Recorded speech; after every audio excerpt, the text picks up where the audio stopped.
1 числа со мной созвонились незнакомые люди и предложили участвовать в митинге. Қазақстанда кармалган кыргызстандык музыкант Викрам Рузахунов бошотулду.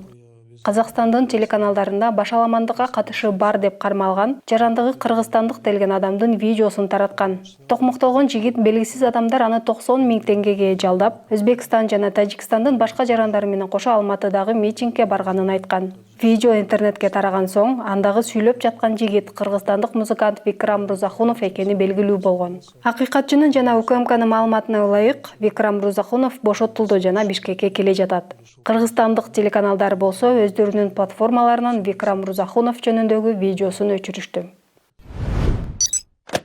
Ал эми социалдык тармактарда Казакстандагы башка кыргызстандыктардын тагдырына кабатыр болгондор көп.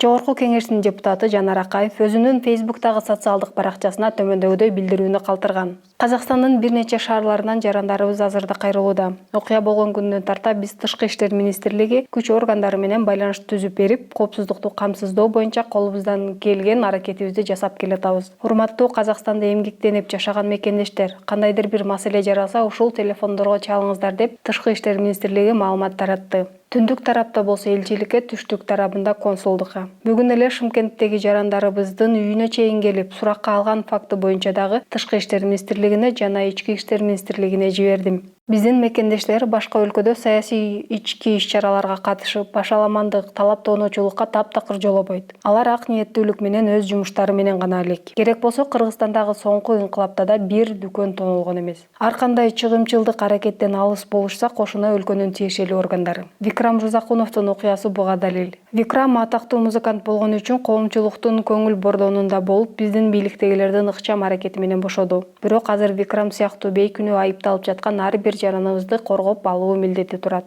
Бир да жараныбыз жабыркабашы керек. Бул үчүн өз ыйгарым укугубуздун алкагында аракетибиз токтобойт, деп жазган ал. Ал арада президент Садыр Жапаров 10 январдан тартып кыска мөөнөттүү эмгек өргүүсүнө чыкты. Бул тууралуу анын басма сөз кызматы кабарлады. Президенттин администрациясы Садыр Жапаровдун эмгек өргүүсү кайсы убакка чейин созуларын тактаган эмес. Казакстанда 10 январ аза күтүү күнү деп жарыяланды. 10 январга карата Казакстанда 5 кыргыз жараны кармалганын Кыргызстандын Тышкы иштер министрлиги кабарлады. Кармалгандар боюнча эки тараптуу тиешелүү иштер аткарылып жатканын мекеменин басма сөз кызматы билдирди. Жамааттык коопсуздук жөнүндө келишим уюмунун кезектеги жыйынына Садыр Жапаровдун ордуна министрлер кабинетинин төрагасы Акылбек Жапаров катышып жатат. Кыргызстандык актриса, модель Айкөл Аликжанова казакстандык жапайы Арман Кайман аты менен таанылган Кримтөбөл делген Арман Жумангелдиевдин жубайы экенин ЖМКлар жазып чыкты.